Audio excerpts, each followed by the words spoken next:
Toe steek die plek aan die brand en brand uit.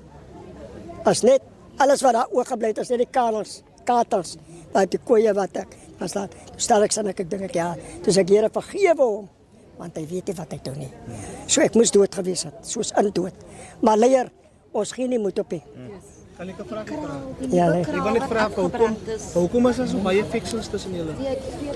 Waar kom dit in dat ons kry die gevoel van buitekant af. Kyk, julle is mos nou binne, want sometimes sien julle nie goed wat ons raak sien nie.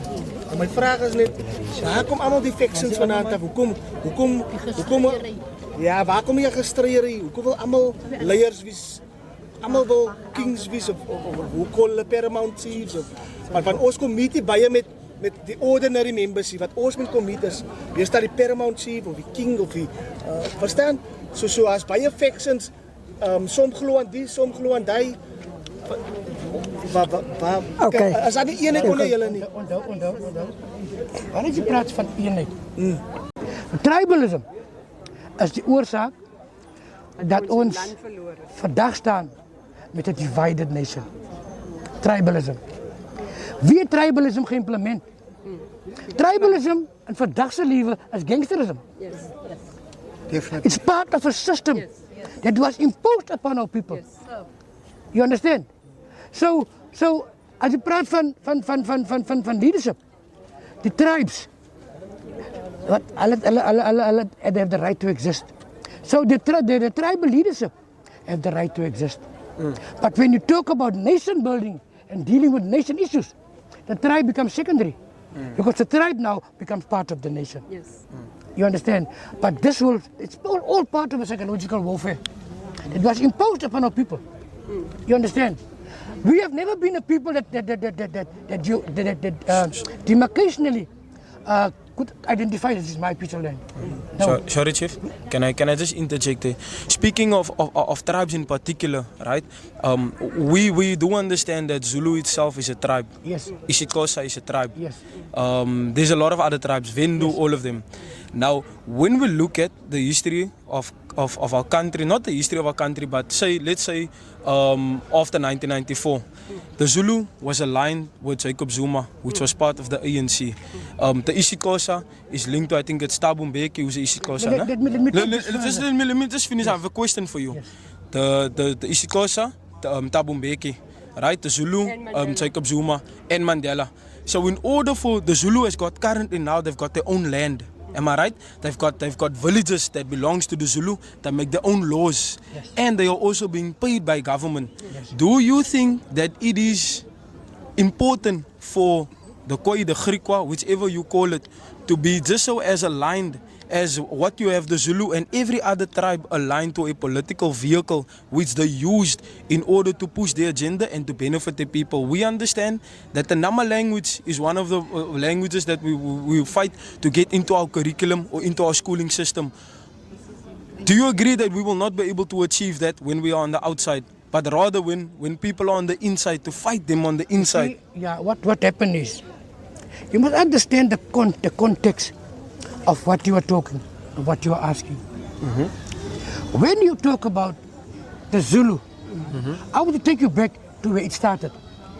When they came here in 1708, they were part of the commandos, killing your great-grandfather. And you must stop talking to me as if you are colored and I'm Khoisan. You are Khoisan. That's what they proclaim. But is Khoisan also not a derogatory term? It's a derogatory term, but As much as colored is. But it's a term that by which we are internationally known also. Yes. I am Kankwe. That's who I am. Yes. I'm Kankwe. Where did come from? I have a language. But is it okay to use the term colored and Khoi? What's the difference? As I'm saying to you, the term colored is a legislative. Hold on. The term colored. Yes. Have been bestowed and enforced upon us in 1950. Okay. After a process that started in 1898. Okay. By removing our Hottentot status, our Bushman status, that started in 1898. So in 1904, they started with a process of genocide. Yes. So that process of genocide ended in 1936, when they reclassified us. In fact, when the last hunting permit was issued. against our ancestors. When that failed, they perfected the perfect genocide by reclassifying us as colours, a new nation. That is where it started. But to go back to the Zulus and whoever, the Lesotho, the people in Lesotho, the people in Orania, it's constitutional creations. In terms of Section 6 of the Constitution, they are allowed to self-determine like me and you are allowed to self-determine and self-govern. But because we are the original inheritance of the land, they cannot allow us one single step. One single step forward. Because the minute they do that, the system collapses. Because then the ANC will be found to be in possession of land which do not belong to them. The Zulus will be found to be in possession of land that do not belong to them. Similarly so in Lesotho, similarly so in Orania, the Boer, the descendants of the colonialists. You understand? This is where we're coming from. The same, nobody here. We have a king, a Zulu king. Do you know that they were part of the commanders that says our people? And it was part of their payment that were given to them for the trophies of heads and tits that they brought in as payment. Therefore, they were given title by the imperialists, the crown there before them. They were given title and land. So I'm not saying it's something that can be reversed. It will take a time, but it can be reversed. Orania can be reversed. But the point is, under Section 6 of the Constitution, we are allowed self-determination and self-governance. You see, we are allowed that. So they created the space for them to exist. The Constitution, the Roman Dutch law, maritime law system created a space for them to exist.